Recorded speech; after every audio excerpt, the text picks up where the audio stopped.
শরীফ ওসমান হাদির ঘটনার পর সাথে সাথে বিএনপির যে আচার আচরণ সেটা সন্দেহজনক এবং জনমনের সংখ্যা বাড়ছে এবং সবাই বিশ্বাস করতে শুরু করেছে এই ঘটনার নেপথ্যে বিএনপি। যদিও আমি এখন পর্যন্ত এটা মনে করি না যে বিএনপি ঘটিয়েছে, তবে বিএনপি খুশি। কারা ঘটিয়েছে? আমার প্রথম সন্দেহ আওয়ামী লীগ এবং ভারতের দিকে, তদন্ত সাপেক্ষে বের হবে। কিন্তু বিএনপি কেন খুশি? এবং আওয়ামী লীগ ভারত, আওয়ামী লীগ বিএনপি, আওয়ামী লীগ মিলে তো নানান কাজ করে। আর ভারতের ন্যারেটিভ, আওয়ামী লীগের ন্যারেটিভ আর বিএনপির ন্যারেটিভের মধ্যে তো কোনো পার্থক্য নাই। আওয়ামী লীগ যেভাবে মুক্তিযুদ্ধের চেতনা ব্যবসা করেছে, ঠিক একইভাবে চেতনা ব্যবসা করছে বিএনপি, এবং সেই চেতনা ব্যবসার লাল বাতি বাজিয়ে দিয়েছে শরীফ ওসমান হাদি। শরীফ ওসমান হাদি চেতনার ব্যবসার বিরুদ্ধে বলছে এবং চাঁদাবাজির বিরুদ্ধে বলেছে। এখন দেখা যাচ্ছে যে হয়তোবা শরীফ ওসমান হাদিকে গুলি করেছে ভারত এবং আওয়ামী লীগ, কিন্তু খুশি বিএনপি এবং বিএনপির সাথে জড়িত থাকতে পারে। জনমনে সন্দেহ সংশয়টা প্রবল হচ্ছে। তার চাইতে বড় বিষয় যে বিএনপির আচার আচরণ সন্দেহজনক। চোর চুরি করলে চোখের দিকে তাকালে যেরকম বোঝা যায়, এবং কথা আছে না যে ঠাকুর ঘরে কেড়ে আমি কলা খাই না, বিএনপির অবস্থা এখন সেরকম হয়ে গেছে। দেখেন, শরীফ ওসমান হাদি গুলিবিদ্ধ হওয়ার সাথে সাথে সাদিক ক্যাম একটা ফেসবুক পোস্ট দিয়েছেন যেখানে কারো নাম বলেন নাই। সাদিক ক্যাম বলেছেন যে চাঁদাবাজির বিরুদ্ধে আমাদের বিপ্লব চলবে বা ছাত্র জনতা প্রস্তুত থাকুক। কারো নাম বলেছে? বিএনপির দিকে সামান্যতম ইঙ্গিত দিয়েছে। কিন্তু খেয়াল করেন যে বিএনপির লোকজন সাদিক ক্যামের ফেসবুক পোস্টের উপর ঝাঁপিয়ে পড়েছে। সাদিক ক্যাম বলল চাঁদাবাজদের কথা, বিএনপির নাম বলে নাই। বিএনপি কেন খেপে গেল? এর মানে 2 2 4 মিলে গেল।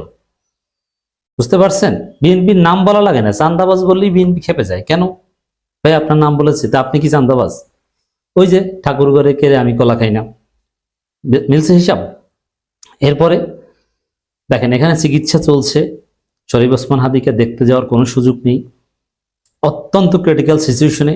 এবং সেখানে ঢাকা মেডিকেল থেকে আমি যতটুকু খোঁজ নিলাম ব্যক্তিগতভাবে, যেহেতু শরীফ ওসমান হাদি আমার বন্ধু, আমার সূর্যসেন হলের এবং আমাদের সেম সেশনের, এবং আমরা বৃহত্তর বরিশালের, এবং ওসমান হাদি মাদ্রাসা ব্যাকগ্রাউন্ডের হিসেবে আলাদাভাবে আমাদের একটা মিউচুয়াল রেসপেক্ট কাজ করতে অনেক আগে থেকেই। তা আমি খোঁজ নিয়েছি, তো যতটুকু জানলাম যে রিকভার করার চান্স খুব কম, আল্লাহর খাস রহমতে যদি সম্ভব হয়।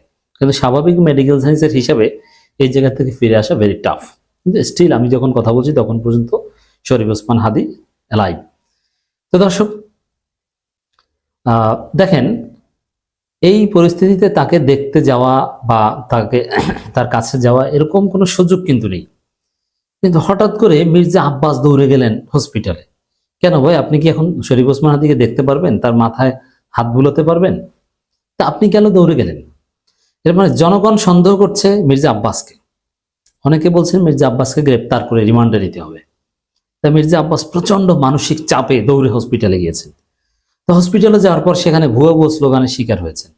এর মানে মির্জা আব্বাসকে জনগণ সন্দেহ করছে, শরীফ ওসমান হাদির লোকজন বিএনপিকে সন্দেহ করছে।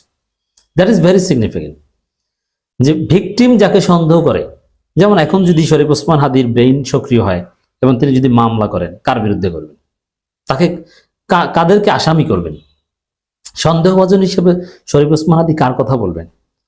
দেখেছেন যে শরীফ ওসমান হাদিকে যখন ভিডিও না দেখলে আমি বর্ণনা করছি, গুলিবিদ্ধ হওয়ার পর যখন রিক্সা করে নিয়ে যাওয়া হচ্ছিল, তখন যারা নিয়ে যাচ্ছিল, মানে ওসমান হাদির সহকর্মী যারা ছিল, তারা বলছে বিএনপির খবর আছে, বিএনপিকে থ্রেট দিছে, বিএনপি তোরা থাকতে পারবি না, তোরা টিকতে পারবি না, দেখে দেবো বিএনপিকে। এর মানে শরীফ ওসমান হাদি নিজে এবং তার সাথে যারা, তারা সবাই বিএনপিকে সন্দেহ করে। এবং ওসমান হাদি যে এই গুলি বা হত্যাকাণ্ডের শিকার হতে পারেনি আশঙ্কা করছিলেন, এই আশঙ্কাটা কার কাছ থেকে করেছিলেন?